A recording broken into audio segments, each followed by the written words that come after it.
반갑습니다. 세상을 읽는 새로운 시선 행간뷰의 김선철입니다. 6만원 폭탄 공급, 여러분 이 뉴스 보고 안심하셨나요? 아니면 이제 집값 좀 잡히겠구나 하셨나요? 죄송하지만 그 생각대로라면 이번에도 돈 벌기는 쉽지 않겠습니다.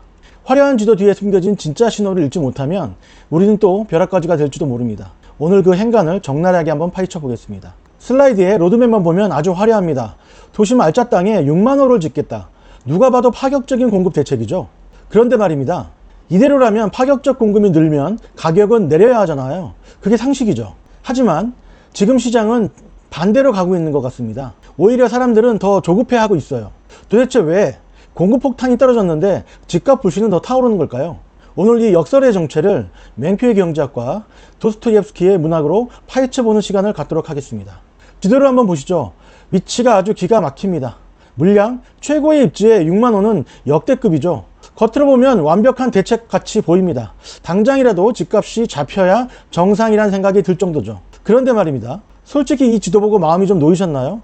아니면 또 시작이네 싶으셨습니까? 시장은 지금 이 화려한 지도가 아니라 다른 것을 보고 있습니다. 시장의 반응은 정부의 기대와 다르게 흘러가는 것 같습니다. 이미지를 보시면 대책 발표 직후에 매물은 잠기고 호가는 오히려 단단하게 버티고 있는 모습입니다. 시장은 6만호라는 물량을 몰라서가 아닙니다. 그 계획이 진짜 실현될 수 있느냐는 속도를 의심하고 있기 때문입니다. 정부는 카드를 꺼냈는데 시장의 긴장감은 왜 사라지지 않은 걸까요? 그 답은 바로 시장의 기억에 있습니다. 부동산 시장은 계산기 두드리는 수급 논리로만 움직이지 않습니다. 사람들은 뼈아픈 과거의 경험을 통해 현재를 해석하거든요. 화면을 보시면 과거 10, 15 대책과 현재 1, 2구 대책이 붉은 선으로 이어져 있죠. 우리에겐 트라우마가 있습니다. 과거에 공급을 늘리겠다는 신호가 오히려 지금 아니면 못 산다는 가격 폭등의 신호탄이 됐던 기억 말입니다. 그래서 시장은 6만호를 기회가 아닌 또 다른 불안으로 읽고 있는 겁니다. 자, 팩트부터 한번 체크하시죠. 그래프를 한번 봐주세요. 지난 10, 15 대책 발표 직전까지 0.10%였던 서울 아파트 주간 상승률이 대책 발표 직후에 0.15%로 껑충 뛰었습니다. 상승폭이 무려 50%나 확대된 겁니다. 정부는 공급 확대를 외쳤는데 시장은 이걸 지금 막차다라는 신호로 받아들인 겁니다. 커뮤니티에서는 관망했다가 손해만 봤다는 후회가 쏟아지고 결국 패닝 바잉 심리에 다시 불이 붙어버린 거죠. 화면의 저울을 봐주세요. 왼쪽 6만호 분명히 무거운 숫자입니다. 하지만 오른쪽을 보십시오. 시장이 느끼는 신뢰와 속도가 깃털처럼 가볍게 느껴지는 게 현 시장입니다. 이게 바로 시장이 안도하지 못하고 의심하는 이유입니다. 물량이 부족해서가 아닙니다. 믿음이 부족한 거죠. 바로 무주택 실수요자와 1주택 갈아타기 그룹입니다. 지금 이 방송을 보신 분들 아마 속이 타시는 분들도 많으실 겁니다. 무주택자분들 공급이 나온다니까 기다려볼까 하다가도 밤마다 호가 오르는 거 보면 잠이 안 오실 겁니다. 1주택자분들은 더 미칩니다. 내 집은 안 팔리는데 이사 가고 싶은 그 아파트는 날아가고 있거든요. 지금 시장은 이 두려움과 박탈감이 뒤섞여서 패닉이라는 괴물을 만드는 겁니다. 자, 이 패닉의 정체, 경제학으로 뜯어보면 명쾌합니다. 맹퀴의 경제학 네 번째 기본 원리가 사람들은 경제적 요인에 반응한다입니다. 자, 마트 폐점 세일 가보셨죠?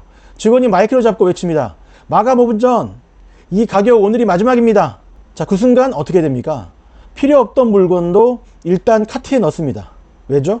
놓치면 손해보는 것 같으니까요. 정부의 신속 공급 발표, 시장 기회는 딱 이 소리로 들린 겁니다. 빨리 짓겠다가 지금 안 사면 늦는다로 바뀌어 버리는 거예요. 이게 바로 맹큐가 말한 인센티브의 역설입니다. 정부가 공급을 늘린다라는 신호를 딱 주는 순간 게임의 룰이 바뀌는 겁니다. 기다리면 손해다. 먼저 사면 이득이다. 사람들 머릿속에 계산기가 딱 돌아가는 거죠. 결국 정부는 브레이크를 밟으려 했는데 시장은 엑셀을 밟아버린 겁니다. 자, 여기서 조금 더 깊이 들어가 볼까요? 도스토옙스키의 소설 죄와 벌을 보면 주인공 라스콜니코프가 나옵니다. 라스콜니코프가 범죄를 저지른 건 이익 계산 때문이 아닙니다. 불확실한 미래를 견디는 고통보다 차라리 행동해버리는 게 덜 괴로웠기 때문이죠. 지금 부동산 시장도 마찬가지입니다. 여러분이 매수 버튼을 누르는 그 순간 정밀 계산기를 두드려서 이익이 있다 싶어서 누르나요? 아닐 겁니다. 지금 안 사면 영영 못 산다는 그 불안을 회피하고 싶어서 누르는 겁니다. 숫자가 아니라 사람의 마음을 움직이는 시장이라는 걸 잊지 마세요. 이제 행간을 읽어봅시다. 행간을 읽는 세 가지 연결고리는 정책, 심리, 자금, 유동성을 말하는 겁니다. 첫 번째 고리는 해석의 차이입니다. 정부는 말합니다. 기다리세요. 공급 늘어납니다. 가격 안정될 겁니다.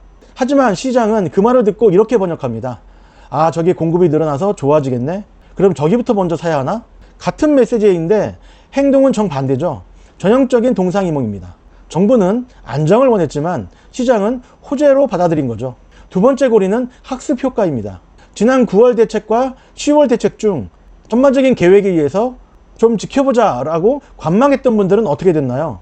가격 오르는 거 보면서 많이 후회하셨죠. 이 기다리면 손해다 라는 강력한 학습 효과가 뇌리에 박혀 있는 겁니다. 물리적으로 아파트를 짓는데 몇 년이 걸리지만 사람의 마음이 급해지는 건 순식간인 거죠. 공급이 현실화되는 속도보다 심리가 움직이는 속도가 훨씬 빠르기 때문에 대책이 나올수록 매수 대기줄이 길어지는 역설이 발생하는 겁니다. 마지막 세 번째 고리는 돈의 흐름, 즉 유동성입니다. 지금 금리 인하 기대감에 대출 규제 완화 이야기가 슬슬 나오고 있죠. 시중에 돈은 많은데 갈 곳이 없습니다. 주식이나 채권보다 눈에 보이는 실물 자산인 부동산으로 가고 싶어 안달이 난 상태의 돈들이 꽤 많습니다.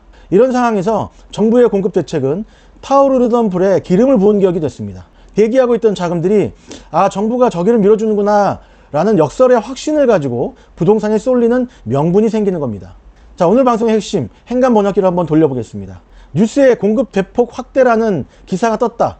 이건 시장의 언어로 지금 물량이 없으니까 당분간은 각자 도생하세요 라는 뜻으로 해석될 수 있습니다. 가격 안정 기대? 이건 당분간 집값 튈 거니까 꽉 잡으세요 라는 경고로 들릴 수도 있습니다.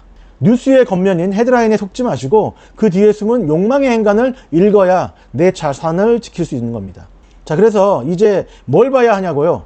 딱 두 가지 타이밍만 메모하시면 됩니다. 첫 번째는 실질적인 착공 속도입니다. 종이 위의 계획이 진짜 착공으로 이어지는지는 이 시차가 줄어들어야 시장은 비로소 믿기 시작합니다. 두 번째는 금리의 방향입니다. 공분이 충분히 돌기도 전에 금리가 먼저 내려가서 불을 질러버리면 그때는 걷잡을 수 없죠. 이 두 가지 변수를 지속적으로 체크하셔야 됩니다. 정리하겠습니다. 자, 40대 가장 여러분들은 뉴스를 보면서 마음 졸이지 마세요. 여러분의 목표는 투자 대박이 아니라 가족의 더 나은 삶. 바로 이거잖아요. 내가 가고 싶은 아파트, 학군이란 역세권만 보고 딱 두 곳만 찍으세요. 다른 건 보지 마세요. 그리고 30대 후배님들, 마음 급한 건 압니다. 친구가 집 샀다니까 배 아프죠. 근데 지금 추격 매수하면 그게 진짜 배 아픈 일이 될 겁니다.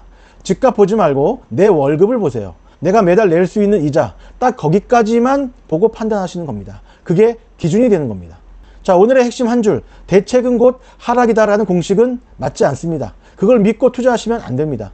시장의 소음을 끄고 철저히 내 자금 상황과 내 기준에 맞춰서 움직이시길 바랍니다. 지금까지 행간뷰의 김선철이었습니다. 감사합니다.